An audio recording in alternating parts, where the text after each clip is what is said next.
never rains. There's poverty and drugs and a bunch of things. Hey, what's up, y'all? That's that rapping concert session.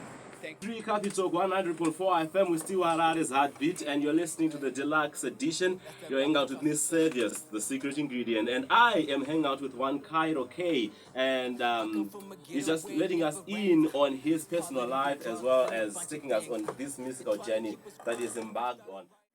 Good morning to you, Cairo. It's good to have you along. Good morning. Gang, rapping class in session. Cairo K in the building. What's up? Okay. It's good to have you along with us right here on Capital 100.4 FM because there's just so much that we need to talk about. Okay? Good talk. You are young. If you don't mind me asking your age. I'm actually 22. There's a reason why I'm asking. Exactly. There's a reason why I'm asking. We'll get into that a little later on. But in the meantime, I just want to find out from you. Yeah. How did this journey for you begin? In order for you to say, no, I want to get into the music industry. Alright, it's funny. Growing up, my mom was actually a housemaid. Oh. So she was a housemaid for a couple of white folks. And these white folks here had a jazz band. So I just grew up in that, surrounding where every evening they came and they were doing their sessions. Well, they didn't have a TV. They just had a radio. So all you just got to hear is music. And I think in some type of way it played a big part into me wanting to be a musician. So at what age did you officially get into this business? Well, I think probably around 19.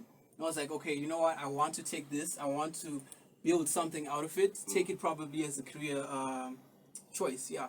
Oh, nice one. So are there any challenges that you have encountered along the way? Yes, there is a number of challenges. Please care to share. Well, the Zim hip-hop industry we have today is pretty hard to lock into. Hence, these days, yes, things are a little bit better. There's a little bit of an uprise in the hip-hop sector, but we really have a lot of challenges. I'm young, session, and you have to pay for these things, How much per session, from ask? It depends what the studio you're using. Some of them, we're talking about $40. It depends with your quality as well. 40 higher, 20 lower, 10 lower. So we're working with a market that wants something with quality. You don't like them. So if I want to bring out quality, I have to bring out money. Sponsorship is another thing that we don't have as hip-hop musicians as well. We want these things. So yeah, people don't really see the background of what we do. They just see the outcome. They don't see the pain. Yeah, the journey, the uphill task that you have to go through in order for you to arrive eventually. Wow, okay. So, I believe also that one of the challenges that young ones face in as far as music is concerned is the support or the lack of support from families. So the moment you walk up to them and you're like, hey, Dad, I want to be a rap artist, most of them, they're not so comfortable with that. Was that similar for you? Was that the case with you, with your parents? Yes, it really was. When I decided to actually take this as a career item, they weren't really comfortable with it because, the first thing that comes into a parent's mind when you tell them that you want to be a musician, the first thing is, okay, this kid is going to be moving into drugs, Yeah. In our mother tongue, So we face this. I faced this as well. I think currently I'm still facing it at my place, but it's changing.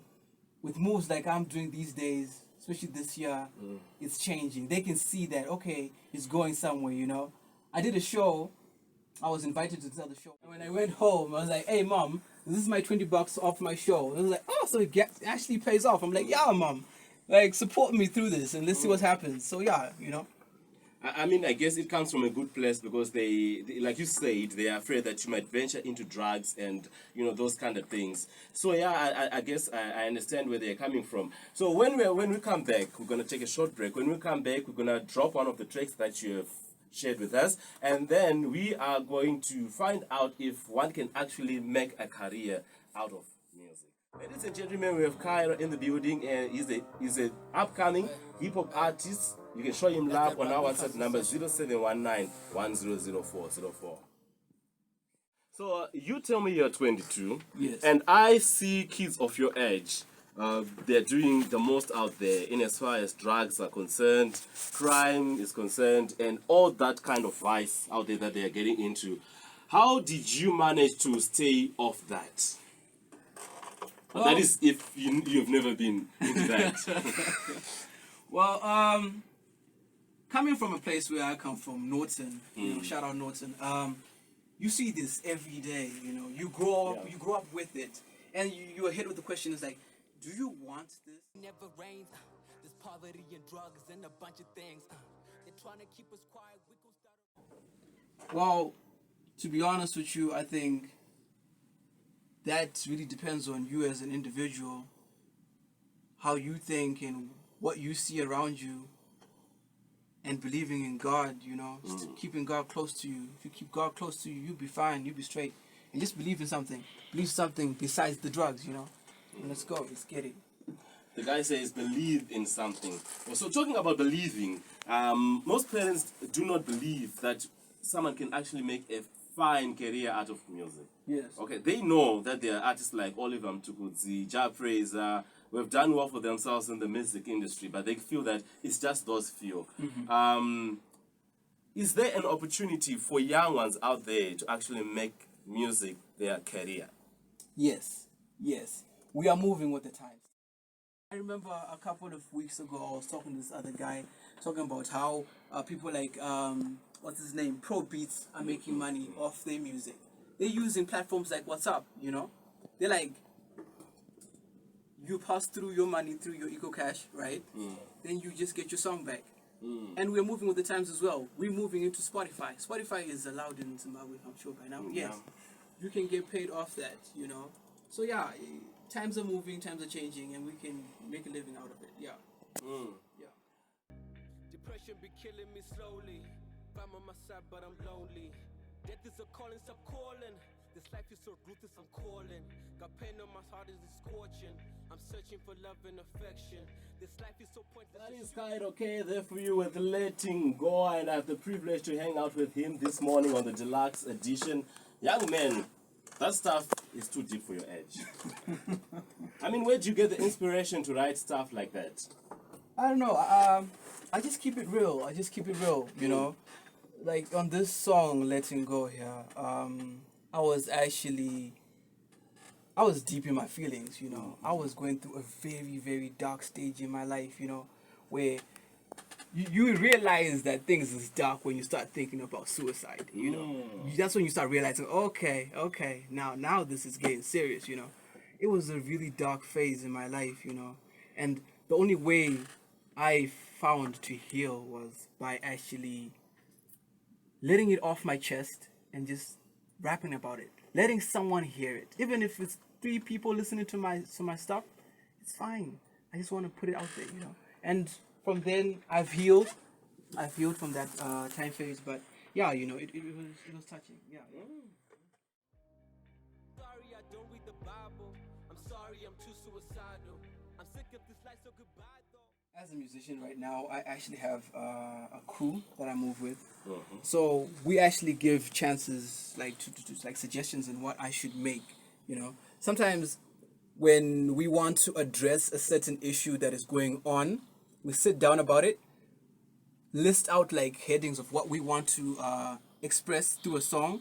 I take those headings, I go into my so-called safe space, try to find a way to write a song in my safe space. I write by myself, in a corner or something. I'm not that type of person that likes writing amongst a lot of people. I'm just like enclosed type of person. So it just depends with the emotion at that time or the spirit. It's like, imagine getting dumped by a girl, and you know that pain, you know, and you just like, you know, I need to write about this. I need to just let it off my chest.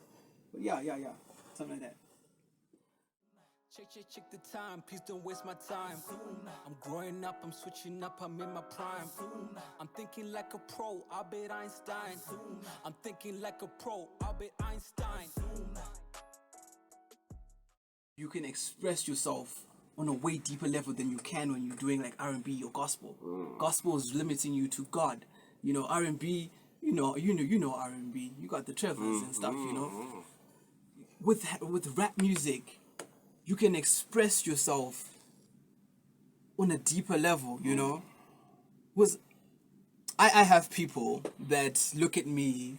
It was like one glance at me, no one would believe that I'm a rapper. Exactly. Like when you told me that you were coming along, I was like, yeah, one of those R&B artists. One glance, you can't tell. But, you know, with rap, I'm a different person. I'm a completely different person from my facial appearance. I can be someone else, you know. Yeah, word. Amazing. I'm gonna ask this question, and I know that a lot of artists out there they get asked this question. Who inspired you? Well, I think on top of my list, we have an icon that passed away in Norton. I guess you know him. Yeah. Oliver, yeah, you know, Oliver Mtukudzi is a very, very big factor. He played a big factor into me wanting to go into music. Although I never got to meet him face to face, but you know, I admired his path into the music industry and you know his whole outcome. So I think he's on top of my list. You know, yeah. We just did this. We nailed this. We on to the next. That's up. Whoa, whoa. Cairo, K. Rapping, crossing, session. I've been pretty quiet that I know.